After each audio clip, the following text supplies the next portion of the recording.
Welcome back to episode 6 of the New Creators Podcast. I'm Micah. I'm Sean. And I'm Ethan. Alrighty, and it's good to be back with just the OG 3 hosts. So the last few episodes we've had a mix of hosts and guests, and it's really nice to be back in the 6th episode with just the OG 3 hosts. Yeah, I'm being a bit bored of being like the main host. You're way back. You've kind of carrying the podcast the last few days. That we've done recordings. So but let's talk a little bit real quick about just some reception to the podcast, as we do in the beginning of each episode. So it's still going pretty great. We've got quite a lot of plays. Still, most of our audience remains on Spotify. So all our Spotify listeners, thank you. Thank you for listening. I'm kind of surprised we don't have any listeners on Apple Podcasts, which is kind of interesting. I'm interested to know why that is. I'm not entirely surprised, considering all three of us kind of make fun of Apple all the time. That's a fair point. iPhone users do comprise 44% of our listeners, and Android's 35%. So it is interesting though. It kind of shows how bad Apple Podcasts and Apple Music actually are, because people just prefer Spotify over Apple's native tools for listening to podcasts. I'm actually curious then, how many users on iPhones use Spotify over Apple Music? Because I'm curious about that. I think it's a lot, because every year. So we've just passed Spotify Wrapped season. So the large majority of people prefer to have that Spotify Wrapped, and that's a big draw. I know a lot of people on the platform, because Apple introduced that feature. Was it last year? That was the off-brand Spotify Wrapped. I think they updated it this year to be slightly better, but it's nowhere near the same quality as Wrapped. Wrapped just has this kind of. It just has this thing surrounding it that everyone just kind of knows it's the one, you know? Yeah. So we looked at just at our Spotify Wrapped for the podcast. So podcasters also get a Spotify Wrapped. So we created 223 new minutes of content, which I think for a 5-episode podcast so far is it's pretty great, actually. There's a lot pretty impressive. Yeah, that's a lot of minutes of us just talking about random rubbish. Yeah. Oh, hold up! I just realized the stats I was just talking about for We're only for 3 episodes. The stats I was just talking about were from. Hold up, let's see here. The stats I was just They're talking only about for were 3 episodes. Yeah, those are old stats. Let me see if I can. I'll see what I can do to get in with those. Anyway, in the meantime, let's go ahead and get into it. So interesting stuff we've been doing. So Sean, why don't you start us off here? What have you been working on? Sure. So I shared it yesterday. I've shared a Behance project for the TNC branding that I came up with. I think I added you guys as credits. I can't remember now. But yes, you did. You're welcome. And collaborators. Yeah. Thank you. You're welcome. So that is nothing else to say about that. So yeah, if you're interested in that, you can check out my Behance or any of our Behances, because it's all in our profiles, and you can check that out. Because I remember correctly, when we were setting up the podcast, we initially had Micah came up with his own version, I think. Mm-hmm. I can't remember now. And then I came up with mine. Yeah. And then your version is much better. Your version is much better than mine was. So it was probably because I didn't I did it in I took a day to make that. You probably did that in 5 minutes. And I'm gonna say 5 minutes, I did it in literally 5 minutes. It was pretty rough. And I'm saying that, but it still looked really good for 5 minutes of work. I still thought if we were to use that, it'd still look pretty good. Yeah, I do like yours though. It's yours is a lot more of it's a raw format. It's very nice. I like it a lot. Mm-hmm. So yeah. Also, I've succumbed to the Chromebook craze. I've got a Chromebook Duet 3 Lenovo. So I got it on. Nice. Yeah, I got it on sale because it's usually 349 quid, but I got it for 249, which was pretty good. That's not bad at all. Yeah, and it's been pretty good. I've used it at work and stuff as well, and it's done really well. I quite like it. I have the Duet. I have the Duet 1, the original Yeah, that's Duet, and it's still a great device. That's Nice. the one that has like the blue tone on it, isn't it? It's like two-tone. The blue accent color. Yeah. it's Yeah, nice. yeah. It's Yeah, nice. because Yeah, it's like the slate gray with the blue. Yeah. I've got grey on grey, so. Okay. Nice. I've got the same one Micah has. Oh, nice. Okay. Yeah, so I guess we're all just like the duets, I guess. Yeah. Apparently so. It's a good device though. It's a It good is. device. Like I say, I've been pretty skeptical of Chromebooks in general, and I'm still the biggest thing I think probably for it that I'm still a little bit against, and it's not really a problem they can solve. Is that obviously you're forced to use Chrome, and if you're someone who cares about privacy, it's a no-go kind of thing. But Yeah. I mean, you you're not have going the to even Linux extension, yeah. you're not going to buy one in the first place if Yeah. you're, I won't, Yeah. But yeah, I did install Firefox on mine though, so. Okay. How did you told me you did that? Did you do that via the Linux package or did you do it via Android? The Play Store. I did it via both. I first did it on Linux, so I activated the Linux virtual machine environment. Yeah. And all you do is you just put sudo apt Firefox ESR when it installs it. And that's it. And it just installs. Some of them were a bit more difficult because, like, for example, I think it was what was it? Ungoogled Chromium I installed. You have to add a repository to the thing first and then install, but it's not that hard because like you just Google it and it comes up, and it's like. And the thing is, I've used Linux in the past on virtual machines, so I kind of knew my way around it a little bit. It was just learning the quirks of a Chromebook, really, and how they kind of handle that kind of stuff. Yep. They But just yeah. recently added a trash can to the file manager. Finally, Yeah, after so many years. I was so Finally? confused of that when I Yeah. first opened up the file manager. I'm like, where's the recycle bin? Yeah. You know, especially coming from Windows, that's such a standard feature. I'm like, why is that not there? But Yep. yeah, it's good to see it there finally. Mm-hmm. Yeah, Yeah. pretty- Yeah. It's cool. Yeah, the Duet, it's a nice device, and Chrome OS in general, I think, has gotten a lot better in previous years for sure. 100%. Oh, it's gotten a lot better. There are still some things that I wish would be changed about it. Anything Yeah, in for particular? Like, let me send you the video that I'm referring to. Let's see here. Also, in just a quick note, so the reason Anchor was showing me the wrong podcast is I have multiple podcasts. Most of them are not active anymore, but I was having trouble logging in because Anchor has removed Twitter authentication, so you can't log in with Twitter anymore, which is how Oh. I had logged into this. So, yeah. Thanks, That's Elon. interesting. Yeah, thanks for that, Elon Musk and Spotify. I Hey, don't know who to blame hey, for this more. we respect Elon on this podcast. Okay. Sometimes. I've not been doing that for the last few episodes, so whoops. I know.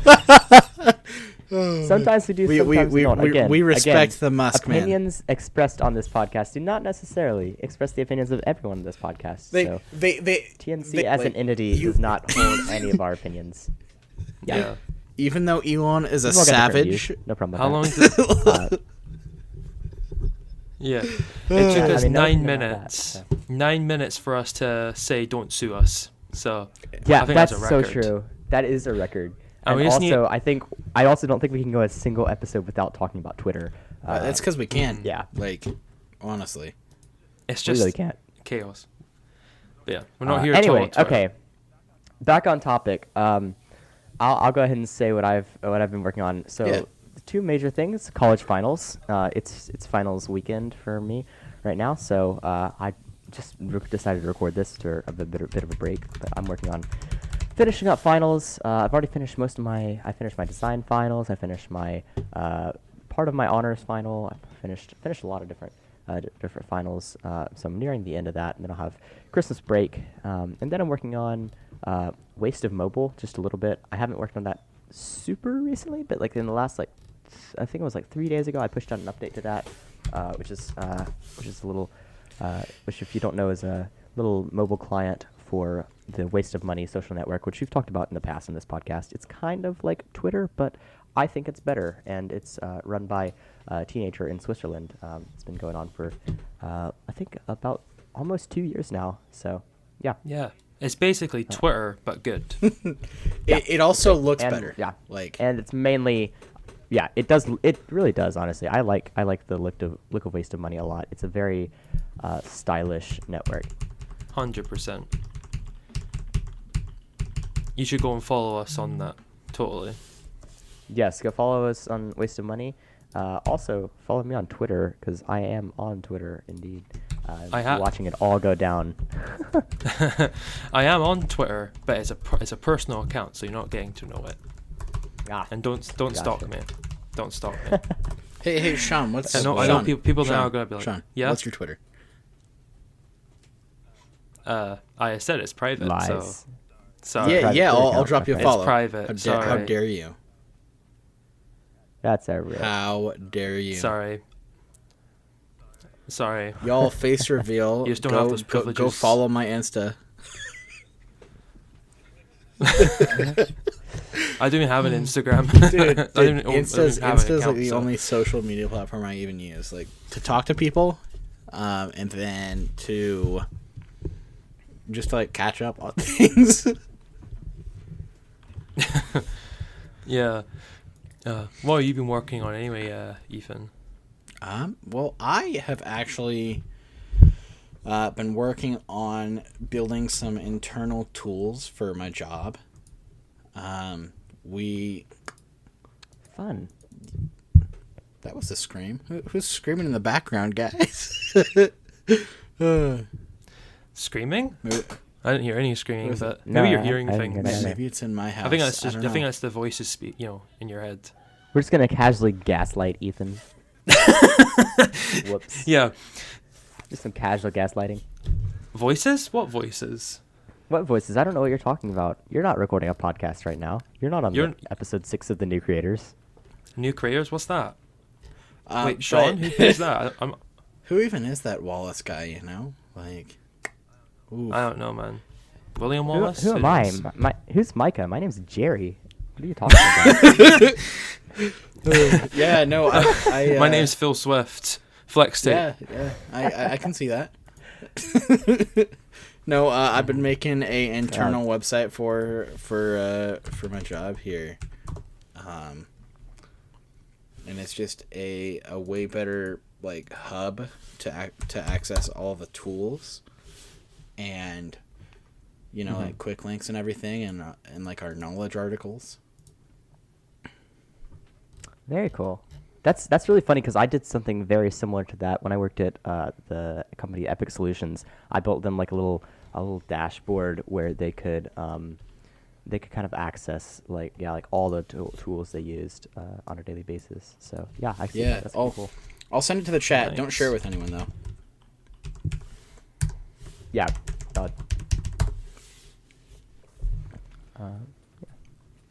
Not the .cf domain. You know it's a good website when it's CF. You know it's a good yeah. Yeah. Oh no, this is cool. I like this. Very cool. Fine. What Yeah. about that domain? Nice. Yeah, smooth Better? design. Yeah, you know it's a good website when it's ML. Okay, .ml though, like I used to use .ml because those are my initials, like ML, Michael Lindley. So I actually liked the ML domain. Who is calling When are we me? getting a .sw one? Sean Wallace domain. Yeah. I wonder if that actually exists. .sw domain. Let's see here. No, I kind of figured that one might be a domain for like Swahili or something. Wait, yeah, no, it is. It is. Yeah, Nice. I keep needing a you domain can that's buy like, them. No, you can't. You can't buy them. Discrimination. Yeah, you racist. can't buy them yet. I Yeah. That's Seanism. Seanism. Why Yeah. do people keep on calling me? Yeah. Okay. Cool. So it sounds like we've all been doing some pretty interesting stuff. Kind of low key though. Yeah. So let's get into some interesting news that's been going around the internet. So one thing that affects us directly is Discord has changed their typeface that they use in all their apps. So they Yeah. changed to a new font family called GG Sans, which, let's be honest, it's really not that different from what like previously was there. Like it is different. It's noticeable if you really look hard, but I feel like unless like if they didn't announce it and they just changed it, I feel like the percentage of people who would have actually like started complaining about it would be much smaller. Yeah. I'm slightly different because I don't know if I've ever mentioned this in a podcast, but I'm dyslexic. So to me, it's been a bigger frustration because the font is thinner. It's the shapes of certain letters are harder to read for me. So I've been catching myself skipping lines and other things a lot more than I have with the old font. I think it's Whitney, the old font. So for me, it's been a bit of a frustrating process changing. I feel like even if they didn't announce it and changed it, I would have still noticed because it's made reading Discord harder That's for me. I At found that point, it's when like you that's just, the like- main thing that people have been Yeah. complaining about. Do you have better Discord? I used to, but I found it usually crashed more and it's just unreliable. And to be honest, I find it annoying that I have to mod Discord to make it accessible. It shouldn't be that way. I should be able to either change the font, natively in settings or something, because right now it's just not a good option, to be honest. Yeah, And I also- really don't see like why you wouldn't like if not providing like a feature where they can choose like a user can choose any font on their computer for Discord, at least provide like a very basic like dyslexic friendly font. Yeah. Like I at the think very least. yeah. Like, why not just give make Whitney an option to change back to if you want, or like you say, make a dyslexic friendly font. The best thing is like monospace. Like for me, monospace fonts are really good because they have big spaces. All the letters are very defined, and it looks decent still. Just do that. But I think the For best sure. option is, fair enough, they don't want to have people choose whatever font they want because people are just going to like change it to Comic Sans or something for a joke. But like, I have no like I say, I think it'd be good just to have another option that's more accessible to people with difficulties reading, especially even visually impaired, because people like that have also been saying that the new font's harder to read, and the new font also doesn't support certain like characters in different languages Yeah. that the old font did. So then those people now can't even read Discord at all because the characters don't exist anymore. Yeah. It's definitely a Yeah. problem. Yeah. So So I if think it- it'll get better. Like I think there's definitely going to be pushback from an accessibility standpoint, and I think that there will at some point be at least added some sort of accessibility feature to enable that to be a little more readable. Yeah. But I'm also kind of disappointed that so they mentioned on their font update FAQ on their announcements page, is this font open source? So like you mentioned, like there's some characters that like just simply don't exist in this font, and so like one of the ways that like fonts get a lot of support for new characters and stuff is because a lot of fonts nowadays are open source. So I was kind of disappointed to see that GG Sans is not an open source font. So not only can you not use it other places, but you also can't like help add characters and stuff like that. So I was kind of disappointed about that too. But I feel like, to me, I feel like there's a reason for that, and I feel like it's because they had to pay royalties to use Whitney or something.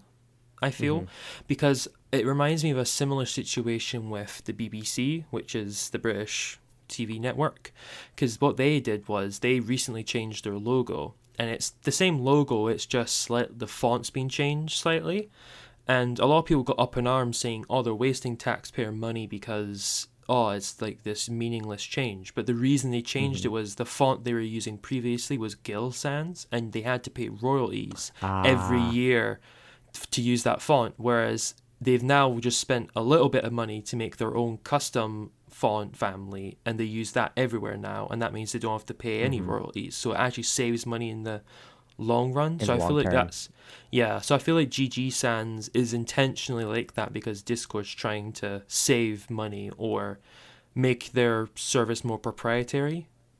You know, that's how I feel like that's what I think the reason is, because For sure. I think there's two things that I think Discord should have done before releasing the new font is make sure it had all the characters the old font did, and then they should have also had an option even just to make the font bolder, because I feel like a big issue with the font is it's thinner than Whitney, and that's what's making it harder to read for a lot of people. Yeah, I did notice that it is noticeably thinner than than previous fonts. So yeah, it's definitely interesting. I'm interested to see where they take this and how they respond to the accessibility complaints for sure. Definitely. Yeah. Well, let's move on to another classic case of this company is simplifying their logo even more than it already is. So Audi or however you pronounce that car company's name is unveiling a new version of their logo that they claim is flatter and simpler and appealing to a more modern audience. So I didn't really understand this at all. I saw this on dzine.com. Yeah. And I was kind of confused because I was like, is it any different? Audi's logo, yeah, is it any like isn't Audi's logo already flat? Like, It is. So yeah. I realized what the change is. So it's a bit confusing from the video because one, it's super pretentious and it doesn't actually make it clear what they're meaning. But the logo in digital environments and advertising has been flat for years now, and I think that's what most people are accustomed to. But what they're changing is the emblem on their cars, because their cars have still used the kind of shiny two-color, not two-color, like the two-tone thing that makes it look metallic. They're changing it to that flat, like kind of just white. So it's just plain. I'll show you like what they kind of mean, because like there's a photo of the guy holding what the new emblem is. That's the change. That's what they're changing. Yeah. So I saw that. Personally, I think this is I think it's an awful decision. Personally, I think it's an awful decision just because I think the whole point of a car emblem is to kind of be shiny, and like you're replacing that with like this like matte textured just white or black emblem. And I think this is like a very I generally don't mind. I generally think people are over panicking about simplistic logos. Like I like rather simplistic logos. My own logo is personally pretty simplistic. But like in this case, I just simply don't understand why they would want to do it. Like I think it loses a lot of the premium look that Audi has previously been associated with.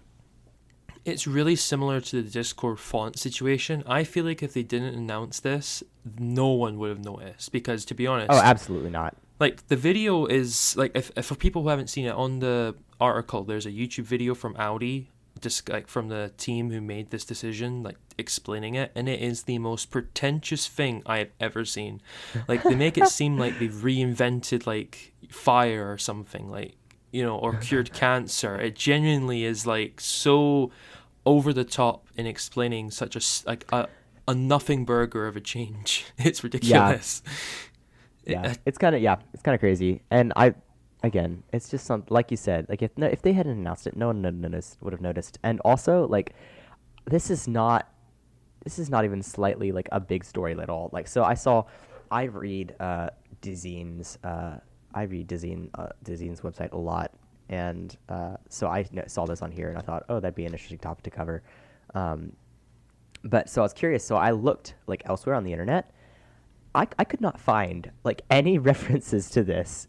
I looked like Audi rebrand. I could not find any references to this news story aside from Dzine, which is a pretty niche design blog. So I don't know. It's, again, like you said, it's very pretentious, and it's a lot not near as important as they're making it seem.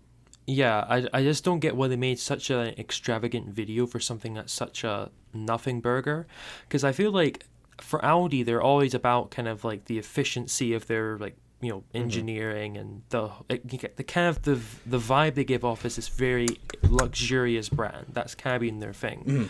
But like this change is just so meaningless. Like, anyone who actually is buying an Audi would not notice this. They would not notice. Sure. No, It does not absolutely change. It changes nothing about the brand's perception at all. Like, no one's going to like go and say to themselves, I'm going to go and buy an Audi now because the emblem on the car is matte. It's just not going to happen. Yeah. Okay, sorry, So- I had to leave for a second. Absolutely agree. I just had to ran over to my neighbor's house really quick. So that's, All good. that's why I wasn't responding. I wonder where he went. What's running? We were just talking about Audi's logo rebrand, which is not much of a rebrand. So That's like not a rebrand at all. Like, Yeah, pretty if you looked at much. the article, it's really not Yeah. a rebrand. It's It's just like I making it say, matte, so. it's just a nothing burger.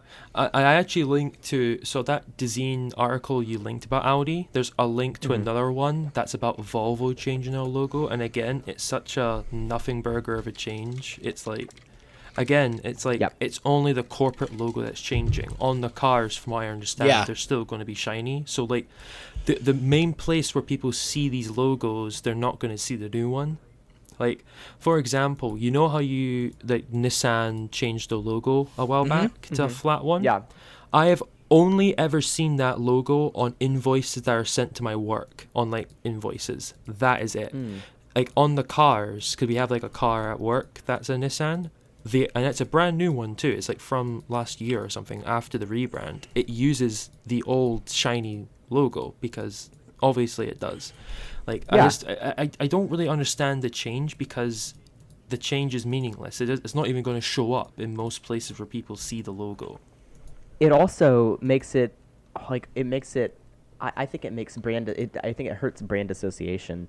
So when you're changing like when I look at the Nissan logo on their website, and then I look at the Nissan emblem on their cars, like it's not like the same areas aren't filled with white background that are on the emblem that aren't in the Yeah. website logo, and like I think that personally it hurts like brand recognition because Yeah, like, 'cause, I don't see like- like you're making the logo different in two different places and Yeah, like 'cause significantly different. If you look at the Volvo logo, for example, right, the flat one just has the arrow and the circle and the text. But like the emblem has all those elements, but then it also has this big blue bar that's like behind the text. That does not, it's not even on the flat logo. Like they're completely different logos. They're completely unassociated from each other. They feel like two completely different brands. Yeah, agreed. I don't Agreed. get it. I don't understand it. Like, I feel like some companies get away with it because I think Mercedes do this where like their icon on digital stuff is flat, but the logo on their cars is shiny. But the thing is, the Mercedes logo is so iconic that it can kind of work either way, because all you're doing is removing the shiny texture. That's it. The logo is untouched other than that. yeah. Yeah. But Yep. I Absolutely. just don't really get it. Yep. Agreed. Well, now we'll move into something that the new creators loves to do, which is Bash on Adobe. rant about Adobe Yeah. stuff. Yep, bash on Adobe. I hate you, Adobe. So we're gonna talk all about how about the Pantone issue, which is now the fact that the colors don't even work normally in Adobe products anymore. So Ethan, do you know a lot about this? Have you researched this at all? Yeah. Why? Have you? I don't know. Well, one of us has to like go through and like explain it. I have researched it a little bit. Yeah. Yeah. So So long story short, yeah, go ahead. So Yeah. basically, what happened is Pantone was like, "Oh, hey, Adobe, you're using colors from like the '90s. You want to update or something like that?" And Adobe was like, "Nah, we're gonna paint what we have, right? Because like, nowadays, like if you take a look at like the LTT channel, you know, Linus actually just bought like this Pantone worth thousands of US dollars, and it's just like Pantone chips. Oh yeah, right? you're talking about like the Right, Swatch okay. collection. The Swatch collection. Yeah. Mhm. You know, and how they update that every so often.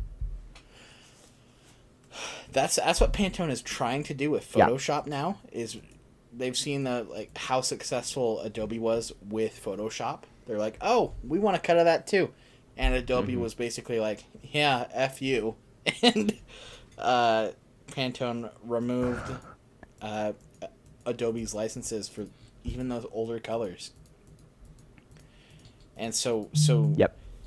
So yeah. I think it's personally kind of insane the fact. So essentially, there's a very popular Twitter thread about this. So someone pointed out, I'm going to quote here, "This is so ridiculous. Pantone colors are nothing but a list of numbers as far as computers are concerned, and designers know this. What Adobe and Pantone are doing here is saying, hey, user, we think you're really dumb. Telling your users you think you're dumb is a big mistake." Unquote. So, yeah, so long story short, anyone who wants to continue using Pantone within Adobe products, they're going to have to pay $15 monthly for these color swatches. Yeah. You're literally paying for colors that you can just get on a color wheel. Like, Pantone is such a confusing company to me because all they do is give names to colors. They're like, you know, like how paint companies, they will name their paint weird names. They won't just call it blue. They'll call it like royal blue or some obscure just name. black. That's what Pantone does. That is their entire business. It's just naming colors. See, That's and it. Except they don't even. It's Except also most of the colors. a little bit different than that too, because Pantone is actually really important for manufacturers. So, like, say you're designing something in Photoshop, Yeah, that's what I was gonna say. and you use this Pantone, but when you send it over, the manufacturer's gonna be like, "Oh, they use this Pantone," and then they can match that like exactly.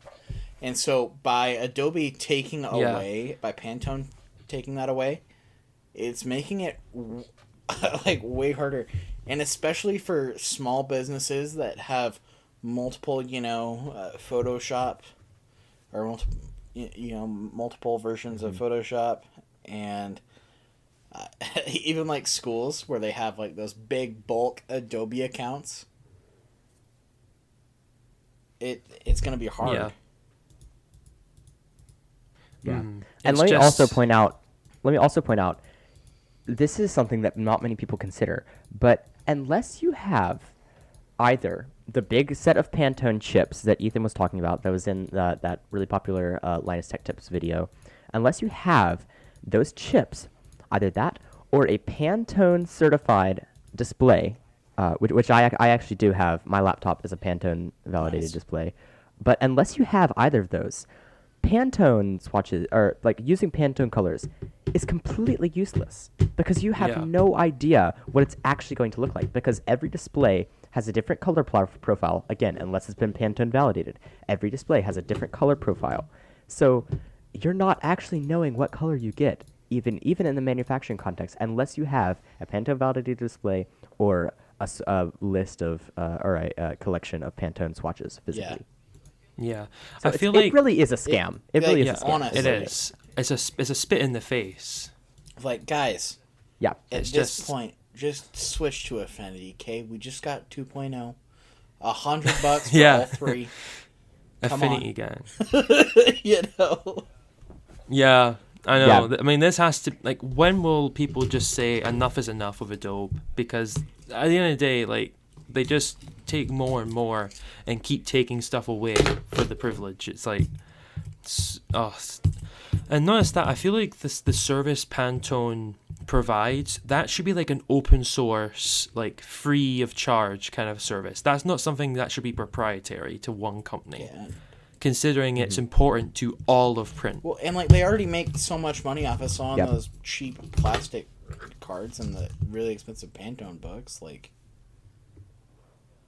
Yeah. Yep. Because Pantone book prices are actually Insane. they're actually Yeah. insane. Like they're crazy. How much does it actually? One minute. Pantone. Let's see here.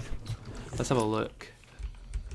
and there's Yeah, Pantone. You're talking formula literal guide. yeah, hundreds. hundreds, and then there's It is there's just also literally different kinds, right? So they have one for like plastics and something £188. else.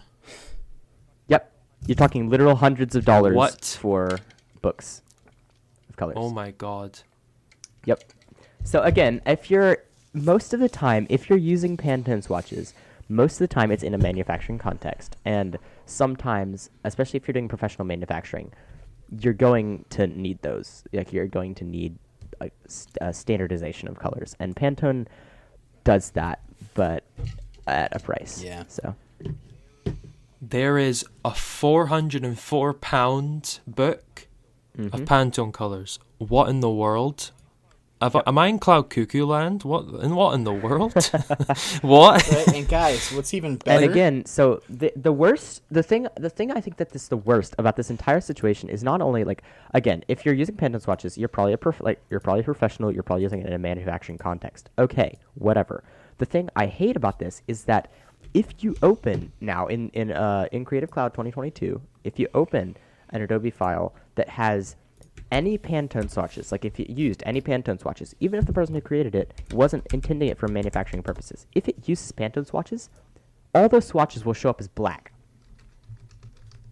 Great. Like, it completely resets all the colors that were previously Pantone to just black. It doesn't try to convert them or anything. It doesn't try to be helpful. It just converts them to black. So it's breaking a lot of files. Yeah, backwards compatibility. What's that? Honestly, it's an insult to anyone, to be honest, that uses Adobe products. It's just because a Creative Cloud by itself is incredibly expensive, and then on top of that, you then have to pay money for the privilege of using colors. And like, yeah, I'm surprised they don't make you charge you for the ability to move your cursor in an Adobe product. Yep. Well, and like, you go into Affinity and you've already got Pantone colors available to you. Yep.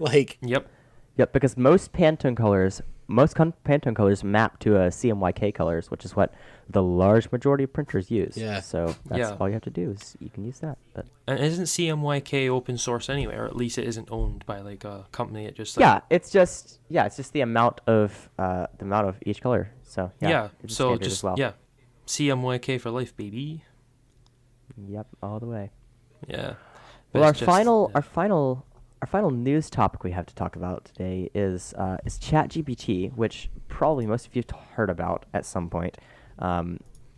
So it's essentially it's a chatbot based off of a new GPT model, which is an AI text generation model, and it's kind of insane. So I had the opportunity to mess around with it just a bit. So for context, I was in a class this semester studying bread, believe it or not. So it's in a class about interdisciplinary thinking and about relating different disciplines of study through like a very obscure topic like bread. So it's really hard to write about. I love to think that it's just what class are you going? What class have you got next? Bread. And no, Bread. You have no idea. There's the amount of jokes about bread class that have gone on. I got all my classmates mugs that say Bread University on the side. It's an enormous joke. But anyway, it's been a fun semester. But anyway, so the whole point of the class is interdisciplinary writing. So we write lots of papers. So for example, we wrote a paper about relating the disciplines of biology and philosophy through bread. So it's crazy hard writing stuff. So out of curiosity, when ChatGPT was released just a few days ago, I went in and I was like, I fed it the prompt for that paper just to see could you possibly think about something that's taken me like literal hours to think about, and it wrote like 4 paragraphs, like essentially like breaking down like almost everything that I was talking about. So it's legitimately insane. Like it's the most an AI has ever felt like human to me, and I've been keeping up with the AI space for quite some time. Well, and I don't know if kind of you're insane. listening. I don't know if you were listening to the previous. I think I mentioned in the previous episode, but I mentioned how I got a call at work and it was from Google, and they were, I thought it was a real person, but then I realized it was an AI, and it actually answered like all my questions with tailored answers, like completely naturally with like ums and ahs, and I was like, oh my god, the robots are taking over. Yeah. It was genuinely That is crazy. it actually scared me because I genuinely thought it was a real person. I keep forgetting where you work. Like, You know, That's crazy.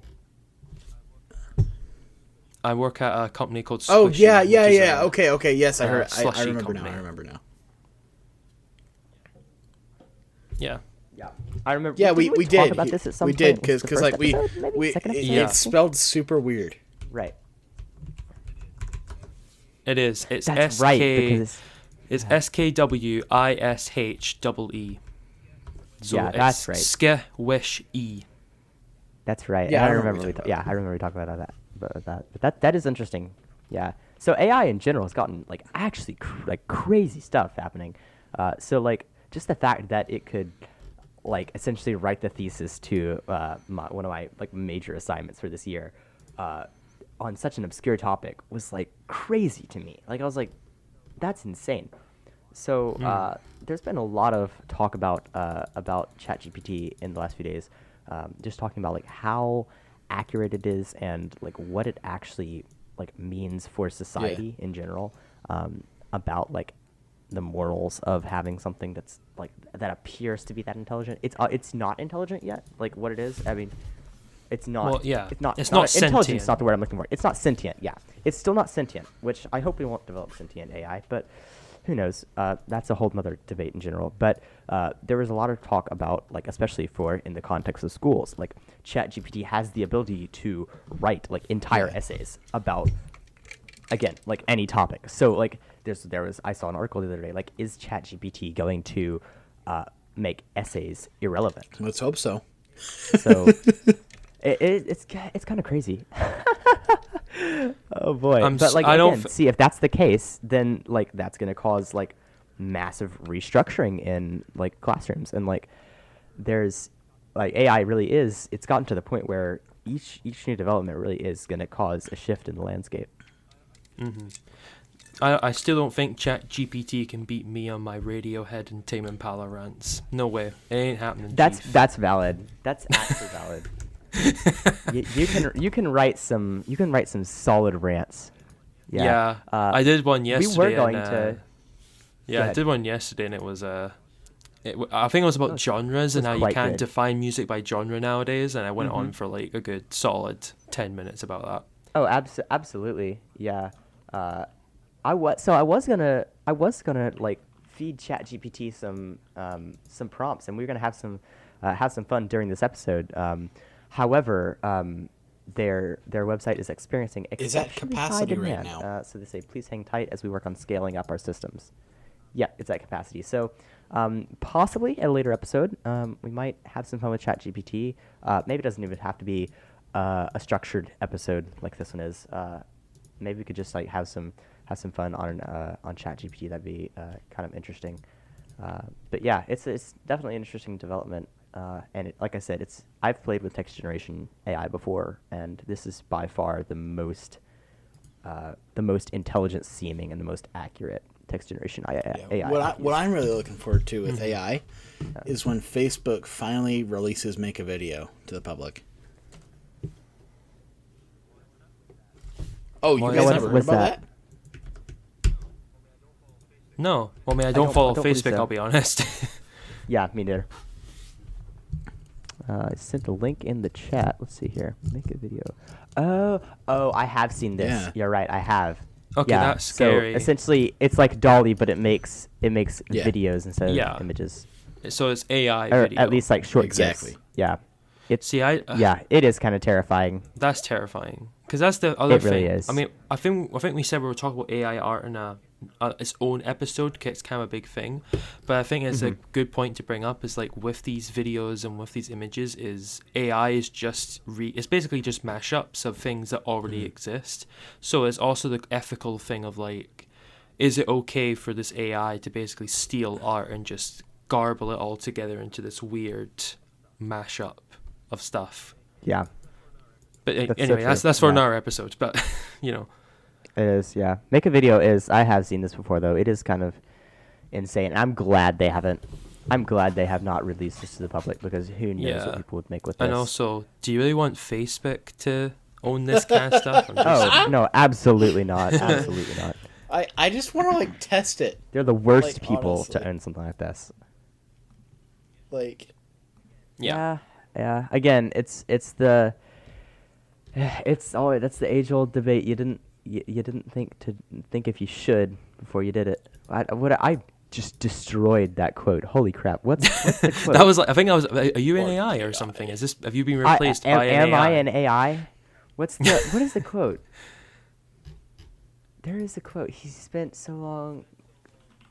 You spent so long. No, is it like you spent so little time thinking about, if you should do it that you just did it or something like that. I butchered it too. Yeah, it's something. Yeah, I know. I don't. Something, I don't even know. something, making something, but you didn't think about it. Blah blah blah. Yeah. I'm very smart. Long story short, yeah, I didn't think about consequences before. I think that's like the main point of AI these days. The main thing we need to learn from it is like we need to actually think about the consequences before we release something that's this dangerous. But, yeah. Anyway, yeah, like you said, Sean, I think we should definitely need to cover. We could probably spend a whole episode just talking about AI art, just because of what a massive field that is these days. So we'll definitely have to do that in the future. Yeah. yeah. Well, that leads us into our final segment, which is the music segment. So, Sean, why don't you start us off? You're just talking about your musical rants. Let's hear one. Oh boy, here we go. Okay, so I'm gonna talk about "I Didn't Mean to Haunt You" by Quadeca. So to give you some background, he's basically kind of like a YouTube rapper. I've not followed him at all up until this album.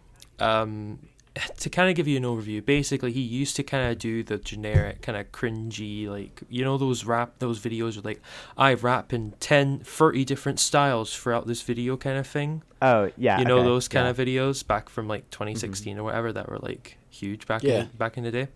So he used to do those, but more recently he started making like more serious music. Like every other YouTuber, they just start making music for whatever reason.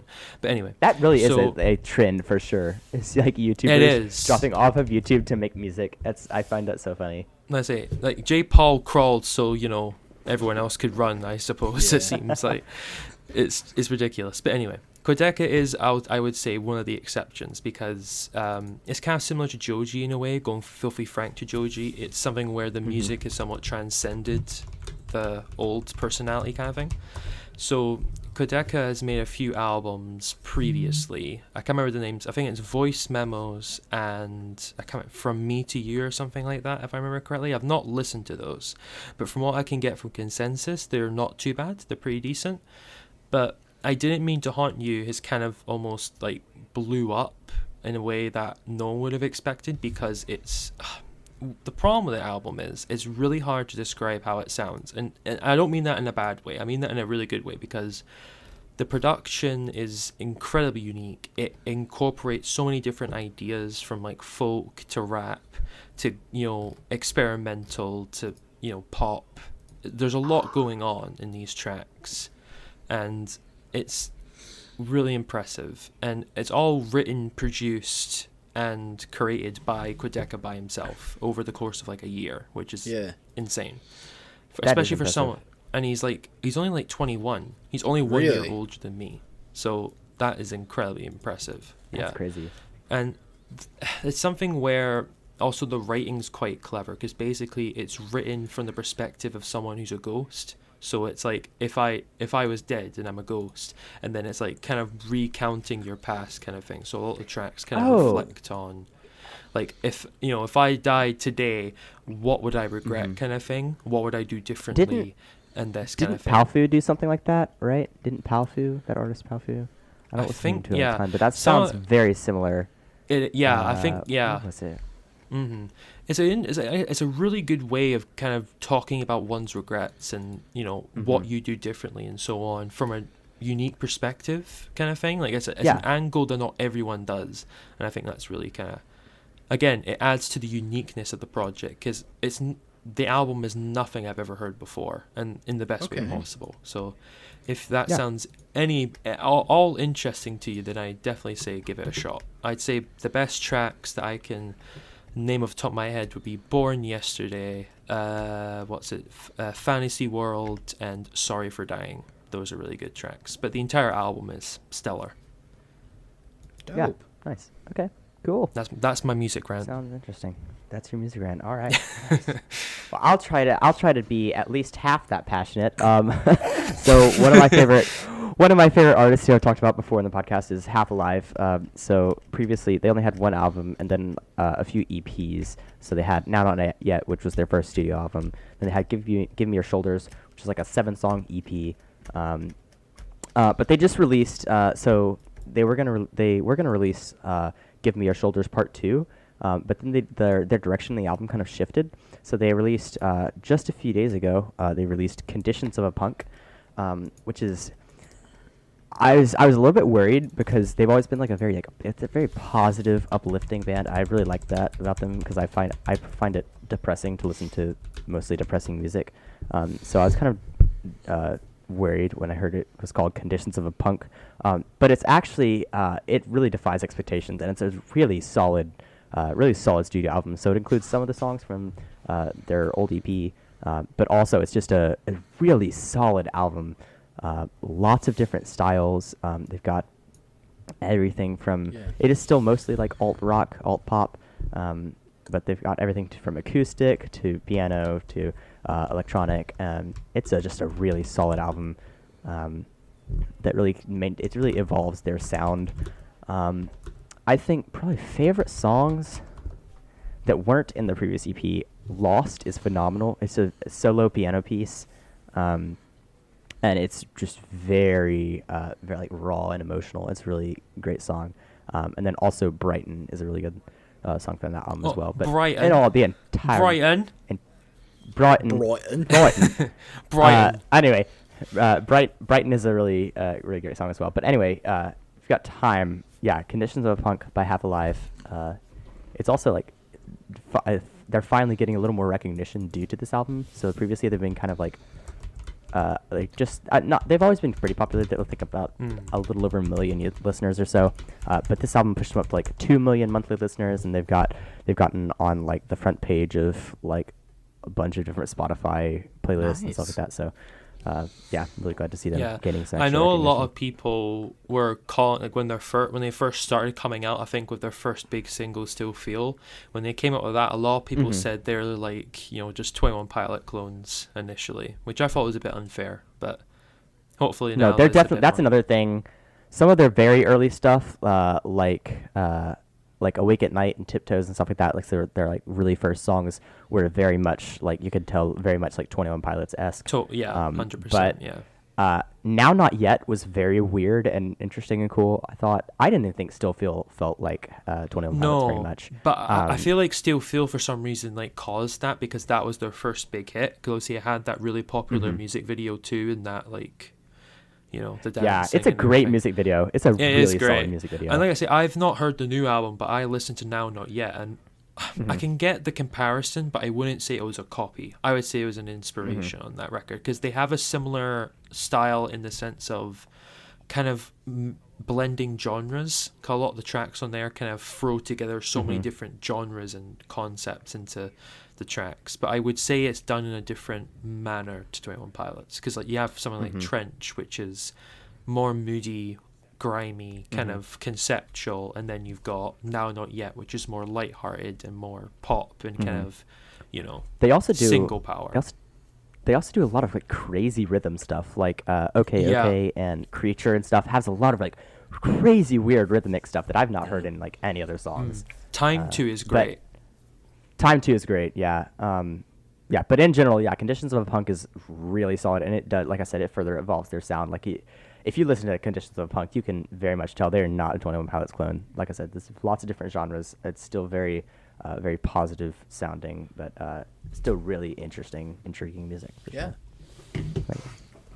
Ethan, all right, what about you? So like let me pull back up the song that I was going to show. So I found this new EP. Released by an EDM artist named Sam Felt, right? It was released in 2020. I don't know how I didn't find it before, but it's just called Birthday Club Mixes, and it's called, one of them's called One Day, the other one's called Magnets, and the other one's called Way Back Home, and they are so good.